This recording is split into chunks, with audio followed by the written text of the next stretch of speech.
സൂര്യയെ നായകനാക്കി ശിവ സംവിധാനം ചെയ്യുന്ന കങ്കുവ എന്ന ചിത്രം നവംബർ 14 റിലീസാണ്. എല്ലാവർക്കും അറിയാം. ഗംഭീര ഹൈപ്പിൽ വരുന്ന ചിത്രമാണ്. അത് കേരളത്തിലായിക്കോട്ടെ, വേൾഡ് വൈഡ് ആയിക്കോട്ടെ, തമിഴ്നാട്ടിലായിക്കോട്ടെ ഗംഭീര ഹൈപ്പിൽ വരുന്ന ചിത്രമാണ്. ഗോകുലം മൂവീസാണ് കേരളത്തിൽ റിലീസിനെത്തിക്കുന്നത്. 4 മണിക്ക് തന്നെ ഷോ സ്റ്റാർട്ട് ചെയ്യുമെന്ന് ഗോകുലവും കൺഫേം ചെയ്തിട്ടുണ്ട്.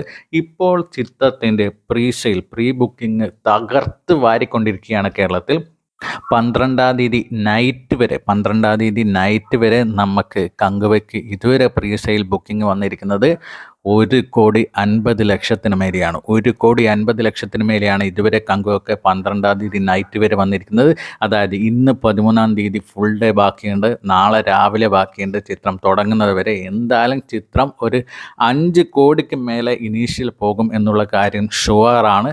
പിന്നെ വോമ് പോലെ ഇരിക്കും. നല്ല കിടുക്കൻ പോസിറ്റീവ് വോമ് വന്നു കഴിഞ്ഞ് കഴിഞ്ഞാൽ മേ ബി 7 കോടിക്ക് മേലെയൊക്കെ ഫസ്റ്റ് ഡേ കളക്ഷൻ വരുന്നൊരു ചിത്രമായിട്ട്, സൂര്യയുടെ കരിയറിൽ തന്നെ ഗംഭീര ഓപ്പണിംഗ് കേരളത്തിൽ ലഭിക്കുന്നൊരു ചിത്രമായിട്ട് കങ്കുവ മാറും എന്ന് യാതൊരുവിധ സംശയവുമില്ല. അത്തരത്തിലുള്ളൊരു ഗംഭീര റിലീസാണ് ഗോകുലം മൂവീസ് പ്ലാൻ ചെയ്തിരിക്കുന്നത്. ഒരു 2000-2200 ഷോ എന്തായാലും നാളെ കളിക്കാനുള്ള സാഹചര്യമുണ്ട്. കൂടാതെ ലേറ്റ് നൈറ്റ് ഷോസും കമ്പയർ ടു വോം പ്രകാരം ലേറ്റ് നൈറ്റ് ഷോസിനുള്ള അനുമതിയും കൂടി ഗോകുലം മൂവീസ് നൽകുമെന്ന് തന്നെയാണ് പ്രതീക്ഷ. എന്തായാലും ശിവ തകർക്കും, സൂര്യയുടെ ഗംഭീര ഒരു ചിത്രമായിട്ട് കങ്കുവ മാറും എന്ന് തന്നെയാണ് നമ്മൾ ഓരോരുത്തരുടെയും പ്രതീക്ഷ.